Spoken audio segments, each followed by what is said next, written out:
Welcome back to जी उठा पाकिस्तान। और इस वक्त मेरे पास ये एक सर्टिफिकेट है जो मैं आपको बताती हूँ। ये अवार्ड सर्टिफिकेट है और ये फर्स्ट प्राइज़ का सर्टिफिकेट है। This is world leisure organisation, जिनके तहत एक मुकाबला हुआ और उसमें हमारे यहाँ से एक पर्सनालिटी मुंतखब हुए। न सिर्फ मुंतखब हुए बल्कि उनको पहला अवार्ड भी मिला, फर्स्ट प्राइज़ भी मिला। ये है world leisure youth ambassador artist 2021। So जी, इसका मैं आपको मुलाकात करवाती हूँ। डॉक्टर मोहम्मद मुबारक अली हमारे साथ मौजूद हैं और उनका ये सर्टिफिकेट है मेरे पास। अस्सलाम वालेकुम। कैसे हैं डॉक्टर साहब, ठीक ठाक हैं? बिल्कुल, अल्लाह का शुक्र है। और जिस तरह आपने बताया कि डॉक्टर तो आप हैं ही, लेकिन उसके साथ साथ this is your second profession या पैशन टर्न इनटू प्रोफेशन। सो हमें अपने इस आर्ट के बारे में बताइए, इस कंपटीशन के बारे में बताइए और अपनी कामयाबी के बारे में बताइए। आर्ट तो मैं जो है वो चाइल्डहुड से करता हूँ, बट ज़ाहिर है कि उस टाइम पर इसको कैरियर सोचना मुश्किल होता था। तो डेफिनेटली उस टाइम पर तो इसको कभी कैरियर के तौर पे सोचा नहीं। तो अब जो है वो मैंने सोचा कि क्यों ना इससे इस पैशन को भी इसके साथ लिया जाए। और जहाँ तक बात है इस कंपटीशन की, तो ये कंपटीशन बेसिकली जो है वो पूरे वर्ल्ड से इसमें आर्टिस्ट ने जो है वो पार्ट लिया था। और इसमें बेसिकली मैंने अपना जो कॉन्सेप्ट है वो लीव आर्ट का कॉन्सेप्ट जो है वो इसमें मैंने सबमिट करवाया था। अच्छा, जिस तरह मैं थोड़ा थोड़ा दिखाती भी जाती हूँ, ये तो अमजद साबरी साहब की पोर्ट्रेट आपने बनाई है, ये हैंडमेड थी जी, ठीक है। और मतलब ये इसको पेंटिंग स्केचिंग है, ये स्केचिंग। ओके। और उसके साथ साथ this is a very popular figure clown जो आजकल है। लीव आर्ट में ये है, ये इसका जिक्र हो रहा है, दिस इज़ लीव आर्ट, है ना? बिल्कुल। अच्छा जी, प्लीज़ बताइए, कंटिन्यू कीजिए। इसमें जो है वो लीव आर्ट बेसिकली दो किस्म का होता है, एक होता है डिजिटल और एक होता है हैंडमेड।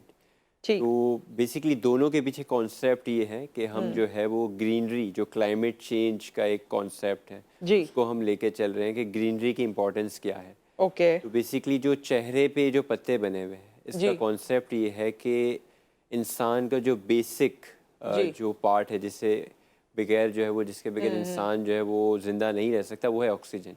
ठीक ठीक ठीक। और ऑक्सीजन की सबसे बड़ी सप्लाई जो है वो ग्रीनरी है। ग्रीनरी है, ओके। तो हम बेसिकली उस ये ऑक्सीजन, डिजिटल आर्ट है वैसे? एग्जैक्टली, ये डिजिटली करते हैं, ठीक है। और ये हैंडमेड है। ओके, ये देखिए बड़ी जी मुश्किल मुश्किल चीज़ें इन्होंने बनाई हुई हैं। ये स्केचिंग थी, ये इनका प्रिंट है एक्चुअली, जो ये मुझे इन्होंने दिखाया और मैं आपको दिखा रही हूँ। अदरवाइज़ वो जो फाइनल फॉर्म होगी वो शायद अगर हमारे पास है तो हम उसको दिखा देते हैं, हमारी टीम के पास है। Sure sure.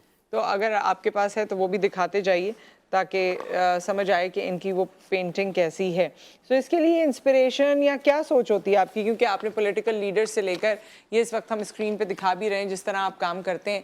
सो पॉलिटिकल लीडर से लेकर आपने ये शेर की तस्वीर से लेकर क्रिकेटर से लेकर काफ़ी मुख्तलिफ चीज़ें बनाई हैं। तो क्या इंस्पिरेशन होती है आपकी? यूजुअली जो भी पर्सनैलिटी को हम बना रहे होते हैं, जाहिर है कि उस पर्सनैलिटी से आपका एक अटैचमेंट तो लाजमी होता है। जी जी। वो आपको पर्सनली आप जो है उसे पसंद करते हैं जब भी आप उसका आर्ट बनाते हैं। हाँ, तो डेफिनेटली जो है पर्सनल लाइकनेस मुतासिर हैं या इंस्पायर्ड हैं, जैसे ईदी साहब का भी हम देख रहे हैं। और वैसे मैंने ये भी देखा है, अभी इनसे भी आप मुतासिर हैं, फैन हैं इनके, हैं? हाँ। सज्जल अली के देखा, बीच में से ऐसी चीज़ें भी निकल जाती हैं। मुझे एक दो और भी मिली हैं। वो जो मज़ारी, यस, मुनीबा मज़ारी, दिस मुनीबा मज़ारी, हाँ ये मुनीबा मज़ारी की पिक्चर है। सो और भी मैं जिसके आप फ़ैन हैं वो डिक्लेयर कर दूं या रहने दूं अभी? ओके। तो ये इस कंपटीशन में आपने क्या और भी पाकिस्तानी थे जिन्होंने इसमें पार्ट लिया था? दुनिया भर से कितने लोग थे और उनका आर्ट कैसा था? इसमें बेसिकली ये ऑनलाइन सबमिशन थी और आपको आर्ट जो आपने बनाया है उसका प्रूफ देना था कि आपने आर्ट बनाया है, टाइम लैप्स वीडियो की सूरत में या प्रोग्रेस शॉट की सूरत में। और ऐसा था कि उन्होंने जो है ना वो ये रिवील नहीं किया था कि हमारे पास कौन कौन से आर्टिस्ट हैं, क्योंकि ज़ाहिर है वो एक डिफरेंट कंट्री के अंदर कंपटीशन था, तो हमें नहीं पता कि वहाँ पर कहाँ कहाँ से कंपटीशंस के लिए लोगों ने हिस्सा लिया था। बट जो फाइनल नॉमिनेशंस थी जो उन्होंने काफ़ी सारे मुल्क से फाइनलाइज की, तो उसमें मेरे ख्याल है हंगरी था, अच्छा, इटली था, उसमें कनाडा था, उसमें ऑस्ट्रेलिया भी था और काफ़ी सारे मुल्क वाइड स्प्रेड था। अच्छा, वैसे हम जब किसी भी विनर से बात करते हैं, किसी आर्टिस्ट से बात करते हैं जिसने इंटरनेशनल लेवल का काम कर लिया हो, तो तो हमें लगता है कि जी इसके पास तो पता नहीं ये जो सप्लाईज होती हैं ना उसकी कितनी एक्सेस होगा, और जो उससे रिलेटेड आपको कलर्स हो गए, दीगर और चीज़ें हो गई, मार्कर्स हो गए, ब्रशेस हो गए, वो तो पता नहीं कौन से इस्तेमाल करता होगा। सो इनकी अच्छी बात ये है, और he is a source of inspiration for all those starters जो ये समझते हैं कि शायद हमारे पास चीज़ें अभी मुकम्मल होंगी तो हम इस पैशन को परसू करेंगे। तो आपने ये सब कुछ जो बनाया इसमें महज किन चीज़ों का इस्तेमाल किया, वो दिखाएं। ओके तो आप देख लेना, मतलब कौन सी ऐसी चीजें आर्टिस्ट ने यूज की जिसके बाद ये सब कुछ बन पाया। बिल्कुल। हाँ जी। पहले तो मैं जो है वो ये बताना चाहूँगा कि अगर कोई भी स्टार्ट लेवल से शुरू जी। करना चाहता है तो सबसे बेसिक शीट होती है, ये कार्ट्रिज या कैट्रिज की शीट होती है जिसकी स्केच बुक्स भी आती है। हाँ हाँ बिल्कुल। और अगर आपके पास ये भी नहीं है तो आप एक नॉर्मल पेपर पेपर पे भी कर सकते हैं, या बिल्कुल। और अगर फिर उसके आप आगे जाते तो एक कैंसन की शीट होती है, अच्छा ठीक ये है। थोड़ी सी उससे एडवांस होती है। ओके। इसके अलावा अगर हम चाहें तो हम बेसिक जो हमारी पेंसिल होती है जिसे HB की पेंसिल कहते हैं, जो अवेलेबल है, हाँ जो लिखने वगैरह के लिए बिल्कुल। बच्चे लिखते हैं जिससे, तो इससे भी हम स्टार्ट कर सकते हैं। फिर अगर हम थोड़ा सा एडवांस जाना चाहें तो फिर हमारे पास पूरी सीरीज होती है जिसमें हमारे पास B की सीरीज होती है और H की सीरीज होती है, जिसमें 2B 3B 4B इस तरह 10 तक होती है। ठीक। Same goes for H। सही। ये और स्केच जरूरी- पेंसिल्स होती हैं ना? बिल्कुल बिल्कुल। हाँ, उसमें कोई वो मोटी निब वाली भी होती है, कोई पतली होती है, बिल्कुल, कोई डार्क होती है, कोई लाइट होती है, वो पूरा एक सेट होता है। बिल्कुल जी। डेफिनेटली।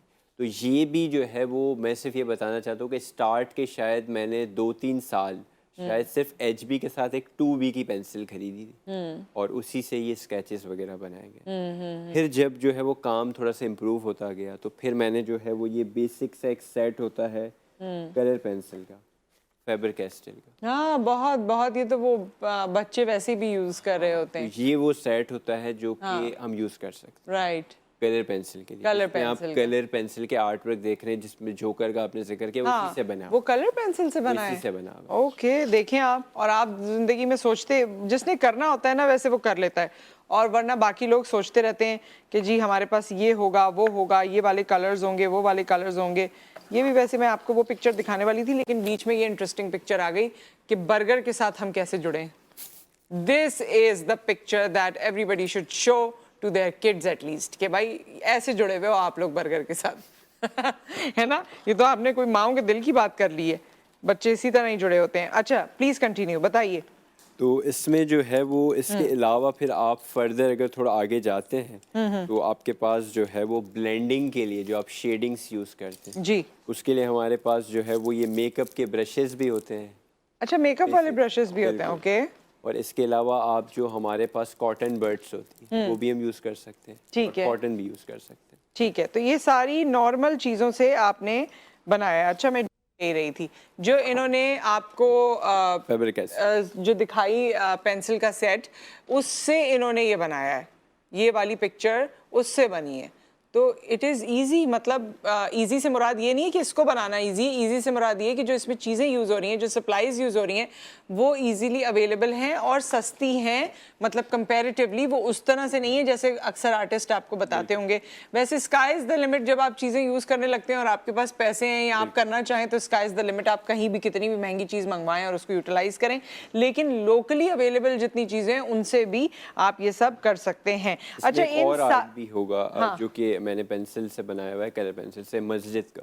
अच्छा जी, आई गेस। ओके। अच्छा मुझे ये भी बताइए कि ये सारी आपने सबमिट करवाई थी और इन सारी पिक्चर्स को देखने के बाद उन्होंने आपको प्राइस दिया है? नहीं, उसमें बेसिकली उनका कॉन्सेप्ट क्लाइमेट चेंज और इसी के ऊपर था। और मैं उसी टाइम पर जो है वो अपना एक कॉन्सेप्ट जो है वो इवॉल्व कर रहा था ग्रीनरी से। तो दैट्स वाई जो मैं कॉन्सेप्ट आपको बता रहा था वो बात जो है वो हाफ रह गई जी। कि जो हमारे पास ऑक्सीजन है उसे हमने रिप्रेजेंट किया था पत्तों से। सही। कि हम पत्तों से बने हैं, यानी कि ऑक्सीजन से बने हैं। ठीक है। अगर हम ग्रीनरी को काट रहे हैं तो हम अपने आप को ही काट रहे हैं। तो हम फर्दर जो है वो एक तरीके से अपने आप को ही जो है वो ख़त्म कर रहे हैं। अपने लिए ही हम सफोकेशन क्रिएट कर रहे हैं। अच्छा इन्होंने ये स्टीफन हॉकिंस की याद में पिक्चर बनाई जो कि एक बड़ी लर्नड पर्सनैलिटी थे और इनकी बड़ी इंस्पिरेशनल स्टोरी है, किसी वक्त आपको सुनाएंगे। बट इन शॉर्ट कि इतना ज़्यादा हैंडीकैप और फिज़िकली चैलेंज होने के बावजूद दिमाग बहुत अच्छा काम करता था और क्या क्या उन्होंने डिस्कवर किया, जैसे वो ब्लैक होल है हमारे एनवायरनमेंट में, जो ओजोन लेयर है उसको इन्होंने ही डिस्कवर किया था, और भी काफ़ी सारी चीज़ें। खैर, तो नेक्स्ट ये भी बड़ी आपकी स्ट्रॉन्ग पिक्चर है जिसमें आपने बताया हुआ है कि जी स्ट्रॉन्ग, हैप्पी और पीसफुल और सक्सेसफुल फेस कैसा होता है, और जो सैड डिप्रेस्ड फेस है वो कैसा होता है। इसमें कोई ख़ास सोच आपकी, कोई ख़ास मैसेज? बेसिकली ये टॉपिक था एब्यूज़ का। अच्छा, इसमें ड्रग एब्यूज़ से लेकर दूसरे किस्म के एब्यूज़ का टॉपिक को जो है इसमें कवर किया गया है। ठीक ठीक, चलें जी, वेरी नाइस, ये तो बड़ी अच्छी चीज़ें हुई। और कुछ आप बताना चाहेंगे इसके हवाले से, मतलब कौन लोग हैं जो आपको सपोर्ट करते हैं या जिनको आपने थैंक यू करना हो टुवर्ड्स द एंड, क्योंकि हम इस सेशन को क्लोज करने लगे हैं। श्योर, काफ़ी सारे लोग हैं। उसमें जो है वो मेरी अपनी फैमिली भी है, जी, मेरे अपने दोस्त भी हैं, मेरे अपने Right. टीचर्स भी हैं, और बहुत सारे लोग हैं जो शायद जिनको मैं नहीं जानता, जो मुझे सपोर्ट कर रहे हैं, जिन्होंने हो सकता है मेरे लिए वोट भी किया हो। तो उन सबका मैं जो है वो थैंक्स करना चाहूँगा, जिन्होंने भी किसी भी तरीके से मुझे गाइड प्रोवाइड की हो, मेरी मेंटोरशिप में मेरी हेल्प की हो। तो हो सकता है कि इस वक्त मैं सबका नाम ना ले सकूं, बट उन तमाम को जो है मैं थैंक यू करना चाहूँगा। Okay, thank you so much, आपका बहुत शुक्रिया, और आपने एक अच्छा काम किया। जाहिर है पाकिस्तान के हवाले से जो भी रिकग्निशन आती है और जिस तरह भी लोग फिर उसको पाकिस्तान को जानते हैं, आर्टिस्ट को जानते हैं, आप सब लोगों को की ये जिम्मेदारी है being ambassador of the country कि आप अच्छी चीज़ें आगे लेकर जाएं। एक ब्रेक यहाँ पर आ गया, ब्रेक के बाद जब हम वापस आएंगे तो प्रॉब्ली फिर हम आपसे बात करेंगे कि क्या आजकल के वालिदैन अपने बच्चों से डरते हैं। आप इस बारे में क्या सोचते हैं, हमें बताइएगा ब्रेक के बाद।